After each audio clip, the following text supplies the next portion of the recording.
शेतकरी, शेतमजूर, व्यापारी, विद्यार्थी, महिला आणि वृद्ध नागरिक यांच्यासमोर उभ्या असलेल्या समस्या आणि अडचणी शासनाच्या निदर्शनास आणून देण्यासाठी दिनांक 16 जून रोजी दुपारी 1:30 वाजता दरम्यान राष्ट्रवादी काँग्रेस शरदचंद्र पवार पक्ष भंडारा जिल्ह्याच्या वतीने जिल्हाधिकारी भंडारा यांच्यामार्फत राज्य शासनाला निवेदन देण्यात आले आहे. भंडारा शहरातील विश्रामगृह परिसरातून जिल्हाधिकारी कार्यालयापर्यंत पायदळ मार्च काढून ही आंदोलनात्मक कृती राष्ट्रवादी काँग्रेस शरद पवार पक्षाचे भंडारा जिल्हाध्यक्ष तथा माजी आमदार चरण वाघमारे यांच्या नेतृत्वात पार पडली.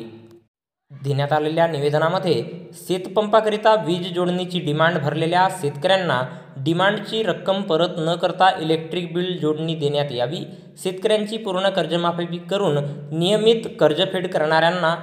भरलेली रक्कम अनुदान स्वरूपात परत करून त्यांना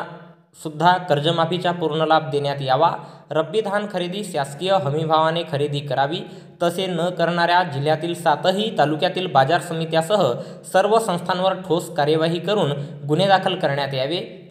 संजय गांधी श्रावणबाळ इंदिरा गांधी वृद्धपकाळ पेन्शन योजनेसह विविध योजनेच्या पात्र लाभार्थ्यांना प्रत्येक महिन्याच्या 2 तारखेपर्यंत अनुदान वाटप करावे आणि प्रलंबित पेन्शन अनुदान तात्काळ लाभार्थ्यांच्या बँक खात्यात डीबीटी करण्यात यावे, अशा विविध 11 मागण्यांचे निवेदन सादर करण्यात आले.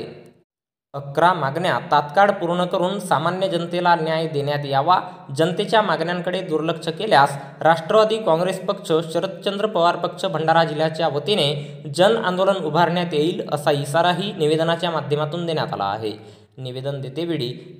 पक्षाचे जिल्हाध्यक्ष चरण वाघमारे, जिल्हा सरचिटणीस विनोद वट्टी, जिल्हा सरचिटणीस गौरव नवरखेले, युवा जिल्हाध्यक्ष नितेश मारवाडे, भंडारा तालुकाध्यक्ष अनिल सार्वे, प्रदेश सदस्य चंद्रशेखर भिवगडे, बालचंद बोंद्रे, सहकार सेलचे रामप्रसाद कटरे, महिला अध्यक्ष राणी ढेंगे, उर्मिला आगासे, अजय मेश्राम, हंसराज आगासे, भास्कर हटवार, संजय खंडाईत, तुमसर अध्यक्ष राजेंद्र तुरकर, जितेंद्र तुरकर, जवाहर कुंभलकर यांच्यासह अन्य पदाधिकारी कार्यकर्ता मोठ्या संख्येने उपस्थित होते.